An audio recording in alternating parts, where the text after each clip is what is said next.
It's Kina Knisley with Team K Squared of Keller Williams, and I'm with Real Talk about Real Estate. And today I have Jackie O'Connor from the Boston metro area. Thank you so much, Jackie, for being with us today. So tell me about Boston. What's it like there?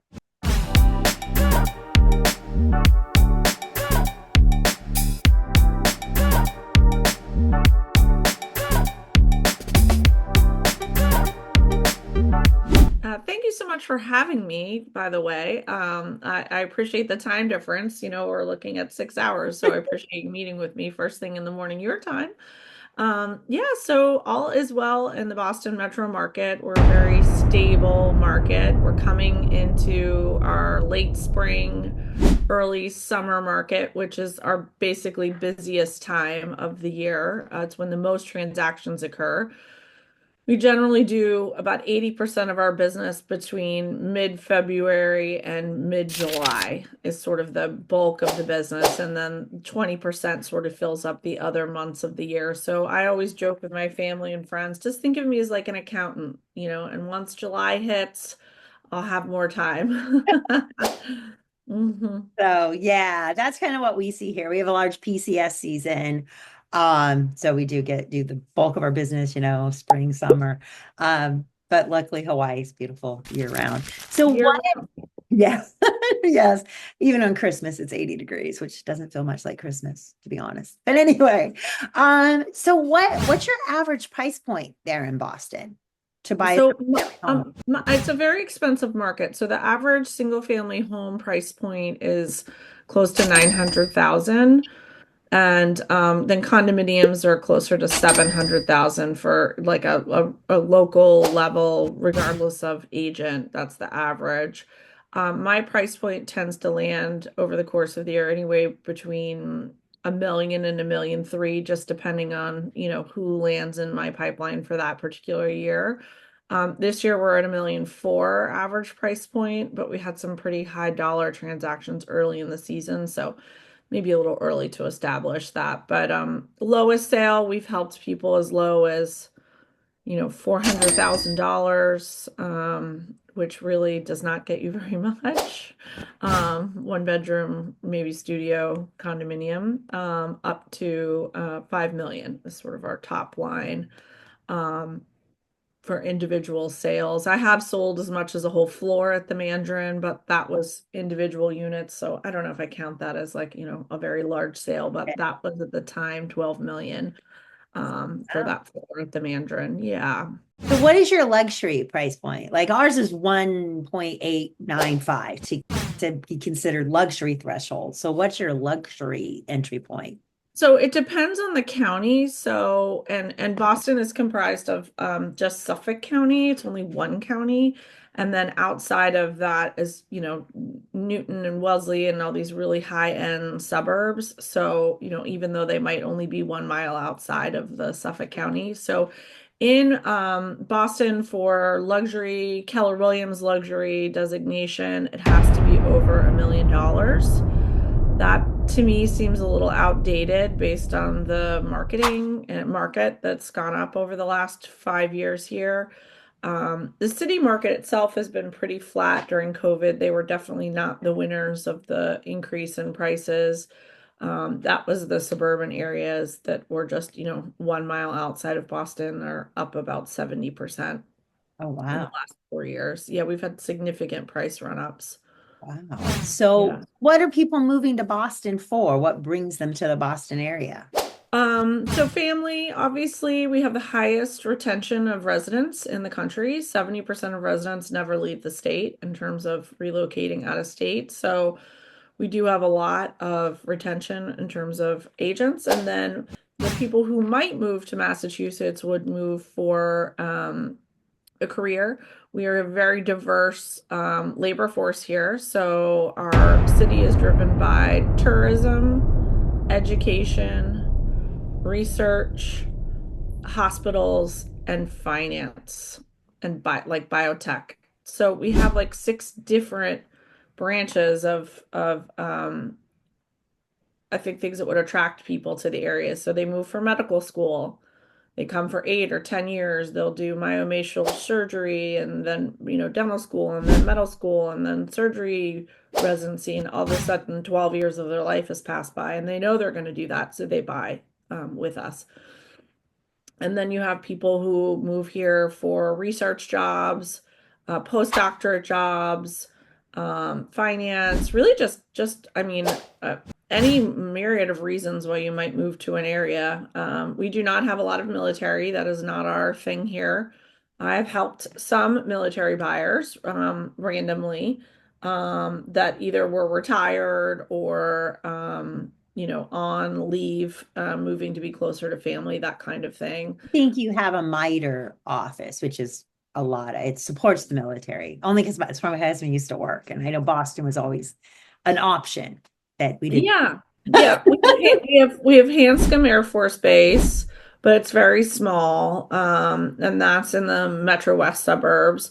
And then we have some type of military base in Woods Hole down on the Cape.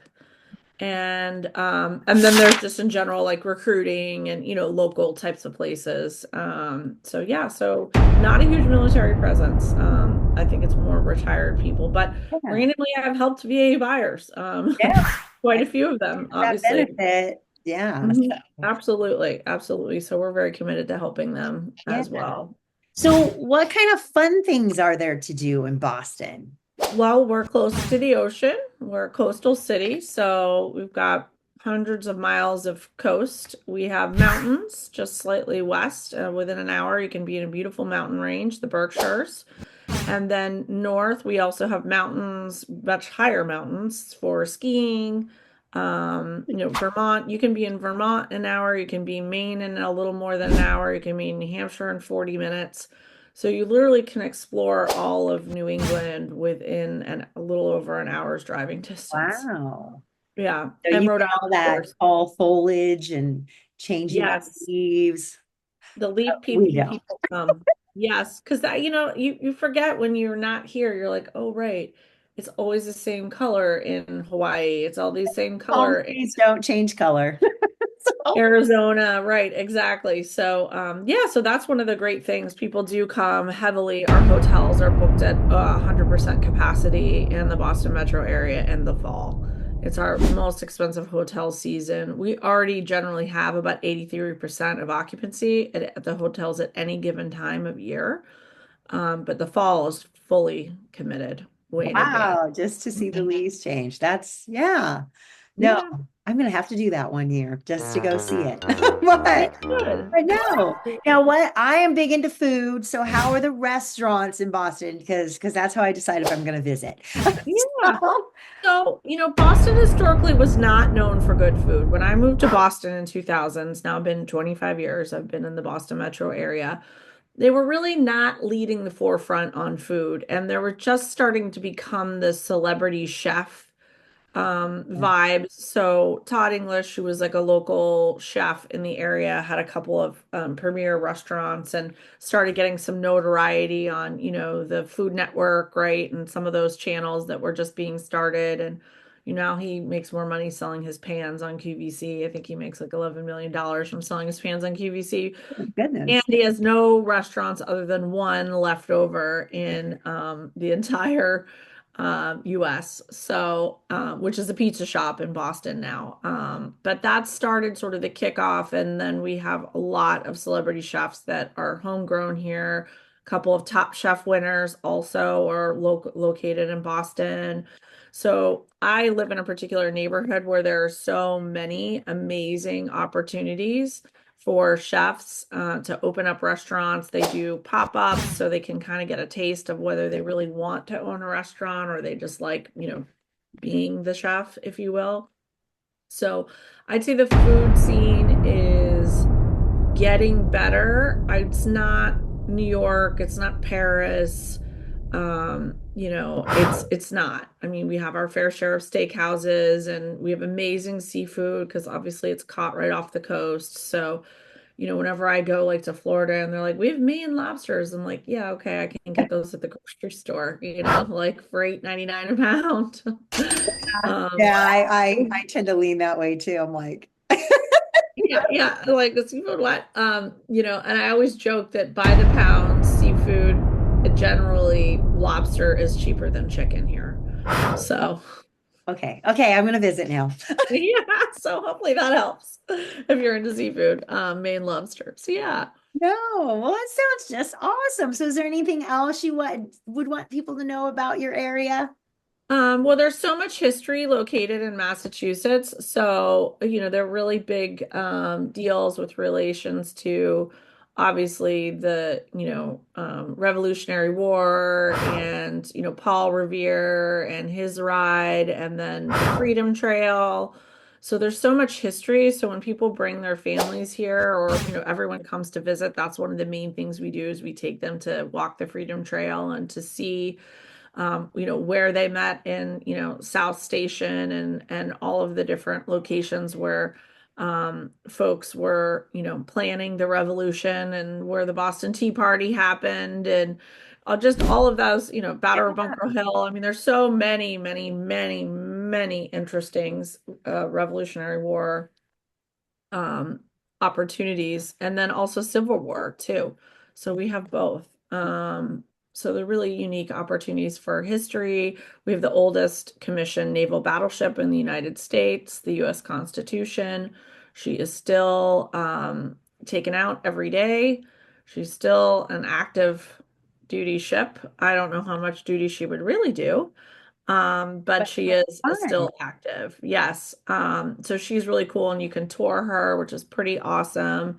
We have amazing green space. Central Park was originally modeled after the Boston Common.